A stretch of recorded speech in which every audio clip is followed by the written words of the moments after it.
Now, recently, the Republicans got in a little bit of trouble because of this letter that they sent to Iran. They wanted to be pen pals with the Ayatollah, and they wanted to work with the right wing of Iran to undermine negotiations we were having and make sure that we did not get a peace deal, that we did not disarm Iran through diplomacy. Of course, that leaves the only option of war. Now, they got a lot of heat for that. It started on this program and it went all over the country. I loved it on Twitter. They were called the 47 traitors, the 47 Republicans who signed that letter. Now, they have a bunch of excuses for it today because they know they're in trouble. They asked John McCain about it. He had signed the letter. Here's his excuse. It's wonderful. He said, I saw the letter. I saw that it looked reasonable to me, and I signed it. That's all. I signed lots of letters. Oh, okay. Well, okay, you want to undermine our international diplomacy? I signed lots of letters. Anyway, okay, whose birthday is it? I'll sign that letter. What's the big deal, right? No, John, this is kind of a big deal because now every country that negotiates with us can say, oh, remember that letter that your senators sent saying that you don't mean any of the deals that you make, that actually the senators will undermine the president and we can't trust the United States of America to negotiate in good faith. Now, they know that they're wrong and in trouble on this because we're doing a trade negotiations right now, and the Republicans love that, and they don't want that scrutinized at all. They want to do what's called a fast track. They want President Obama, of all people, to be able to do that deal in secret and not even let the senators vote on any of the details. The Republicans want that. Why do they want that? Because corporate America is in favor of that. So now, though, the other people in that agreement could turn around and go, oh, no, it turns out your president agreeing to something doesn't mean anything. That's when Republicans go, oops. So they got to find someone to blame because they screwed up, right? So who are they going to blame? Well, let's go to Huffington Post report on this, and we'll find out. Republicans under fire for a letter signed by 47 senators to the leadership of Iran said Tuesday that complaints about violating foreign policy convention should be leveled not at them, but at President Barack Obama. Of course! Who are they going to blame? You remember how when we undermined Obama, you know whose fault it was? Obama.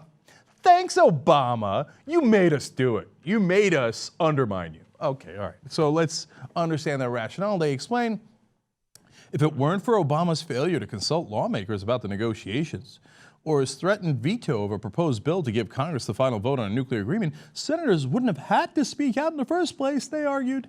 Now, if you hadn't dared disagree with us and actually have your own opinion, well, then we wouldn't have to cut your legs out from underneath you.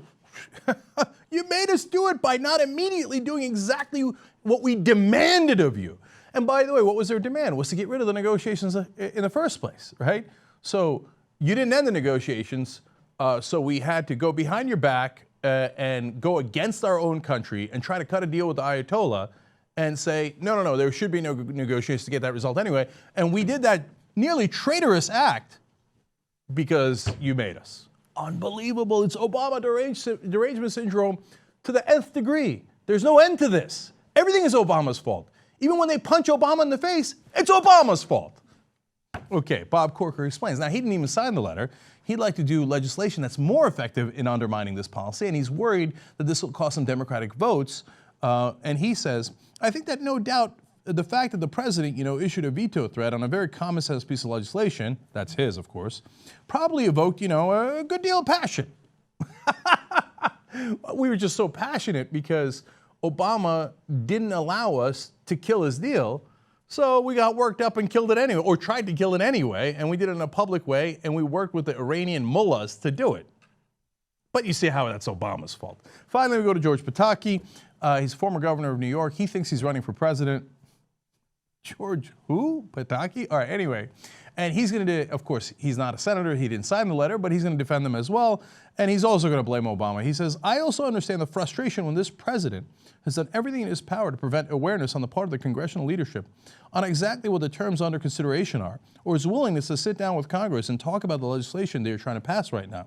And I think if we had a president who had engaged in more in understanding that Congress has a very critical role in all elements of government, we could avoid this type of sad situation. So, same conclusion. It's all Obama. He made us punch him in the face. Okay, one last thing on this. I want to come back to this issue. These are the same exact guys who are saying, under no circumstances should President Obama tell Congress what is happening in the Trans-Pacific trade agreement, okay? So the TPP, I don't want to know about that. I shouldn't know about that. The president should not tell the Republicans, should not tell the Democrats. He should do it in secret. But when it comes to Iran, how dare you do it in secret? No way. I should know every detail of the negotiations. Gee, I wonder if they knew every detail of the negotiations, they might want to try to do some leaks and undermine it on a daily basis by saying, this part is unacceptable, that part is unacceptable. Of course, they don't want to do that for the trade deal because their corporate bosses told them to shut up and take it and said Obama's actually on your side. He's also pro-corporate, and he's also going to sell out the American people on that trade deal. You're all going to sell those guys out together. So they're like, yes, sir, imperial presidency. It's awesome. We love it. In this issue, how dare you? My bosses at the defense contractors told me they don't agree with Obama on this issue. They're going to get paid more from war. No, you can't do it in secret. Is there any other program pointing out this wild, unbelievable hypocrisy that they have these two different standards on issues that are going on at the same exact time? Nope. Oh yeah, Republicans hate Obama's secrecy. And Republicans love Obama's secrecy on the TPP. Yeah, that makes sense. Let's just move along. Doesn't make sense, man. And also doesn't make sense to blame Obama for you hitting him.